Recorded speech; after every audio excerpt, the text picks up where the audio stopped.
A millionaire's daughter is drowning in her own backyard. Guests are sipping champagne just feet away, and no one notices. Except one boy. Not a guest, not family, just the janitor's son. What he does next will shock everyone. It all started with a scream that no one heard. It was a golden Saturday afternoon. The sky was clear, birds chirped overhead, and the sprawling estate of the Walker family buzzed with life. Guests in elegant clothes sipped sparkling drinks and laughed in clusters under white canopies. Waiters moved swiftly through the crowd, balancing silver trays.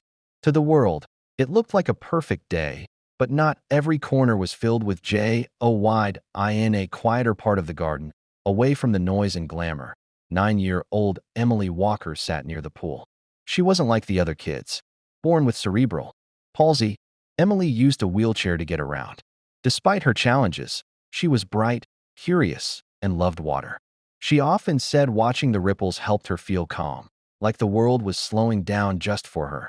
Her nanny, who usually stayed close by, had just stepped away to answer a phone call, thinking Emily would be safe for a few moments. But in that tiny window of time, everything changed. Emily's favorite toy, a small stuffed dolphin, slipped from her lap and rolled toward the edge of the pool. She leaned forward, slowly, stretching her arm to grab it. That's when it happened. Her wheelchair tilted forward. The front wheels caught the edge. For a split second, there was silence. Then a splash. A loud one. But no one heard it over the music. Emily plunged into the deep end, her body tangled in the chair. She couldn't scream. She couldn't swim. The water closed over her head. She was drowning. And no one knew. Not yet. Nobody noticed. Except one boy in a sea of designer dresses, tailored suits, and glowing champagne flutes. Jayden Brooks moved like a shadow. 13 years old, quiet, and observant. He wasn't part of the party. He was the janitor's son. His father, Mr. Brooks, was working behind the scenes, mopping the floors and emptying trash bins after each polished guest passed by. Jayden had come along because his dad couldn't leave him at home, that he didn't belong. He knew it. No one had spoken to him. No one offered him a plate or even a glance. So, he wandered the outskirts of the estate, taking in the bright decorations and the people who seemed to live in another world. A world that didn't see boys like him. But just as he turned a corner near the poolside hedge, something caught his eye. A flash. A splash. Then, silence. Jayden stopped cold. He squinted toward the pool. There was no one there. No kids playing, no lifeguard on duty. Just still water. But he could have sworn. Was that a wheelchair sinking? His heartbeat exploded in his chest. Without waiting, without asking, without thinking, Jayden ran. His shoes slapped against the patio. He dropped his phone, tore off his hoodie mid-stride. Time felt slow. The world faded. All he could see was the pool, and the tiny hand barely visible beneath the surface. The grown-ups were too busy laughing. Too busy to notice a life slipping away in the water. But Jayden saw. And Jayden didn't hesitate. That he jumped. Not to be a hero. Not to be seen. But because someone needed him. And he was the only one who saw her. Fully dressed, Jayden dove in. His sneakers hit the water with a splash that should have stopped the world, but it didn't. The party kept going. The jazz band played, glasses clinked, and rich laughter echoed across the manicured lawn. No one saw what was happening just meters away. Beneath the surface, the water felt like ice. Jayden opened his eyes, his lungs already burning. The pool was deep, and the light barely reached the bottom. But he spotted her, Emily. Her hair floated like seaweed. Her arms moved slowly, struggling. Her eyes were wide with panic, staring into nothing. She wasn't screaming. She couldn't. She was drowning in silence. Jayden kicked hard. His hands reached for her, and in a swift motion, he unbuckled the straps tangled around her legs. The chair had pinned her down. He fought it, pulled, and with one final tug, he freed her, gripping Emily tightly. He surged toward the surface. His chest screamed for air. His muscles burned. But he didn't stop. They burst out of the water, gasping. Help! Someone help! Jayden shouted, his voice hoarse, desperate. That's when it finally happened. The music stumbled to a stop. Heads turned. Someone screamed. A wave of shocked gasps washed over the crowd as people rushed to the pool. Mr. Walker, Emily's father, went pale. His champagne glass fell from his hand, shattering on the concrete. He shoved through the guests, panic overtaking his polished calm. "Emily," he shouted, falling to his knees at the pool's edge. Jayden, still holding Emily close, swam toward the side. Her lips trembled. She coughed and clung to him.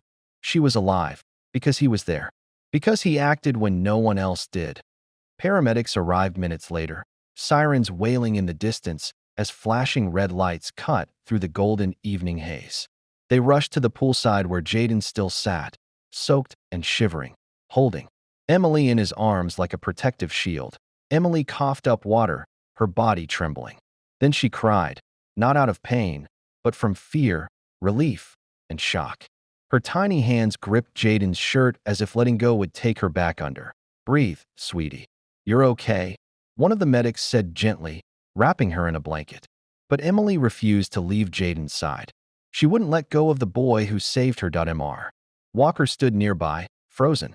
His tailored suit clung to him with sweat, but he didn't care.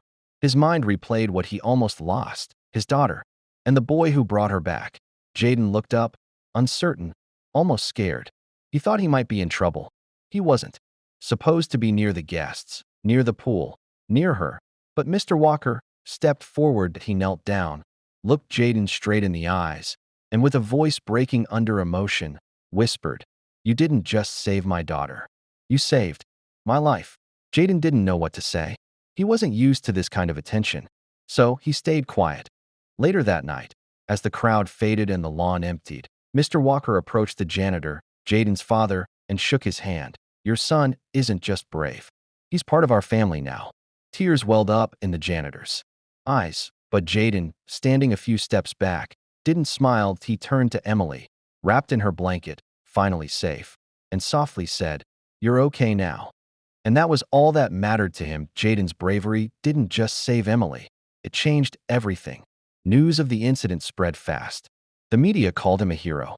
The school principal shook his hand. But none of that mattered to Jayden.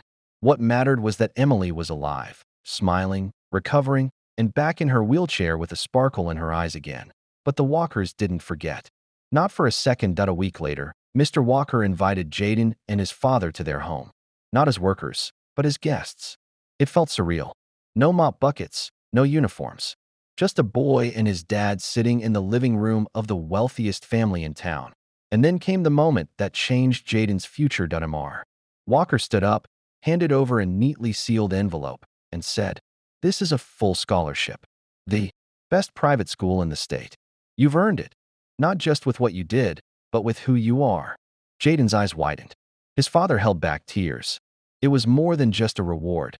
It was a door opening to a future they never thought possible. But perhaps the most beautiful part wasn't the scholarship. It was the friendship. Emily and Jayden grew close. They laughed, played board games, and even did homework together. Their bond was unspoken, strong, and real. They came from two very different worlds. But in that moment by the pool, those differences disappeared. What was left was humanity, courage, and connection.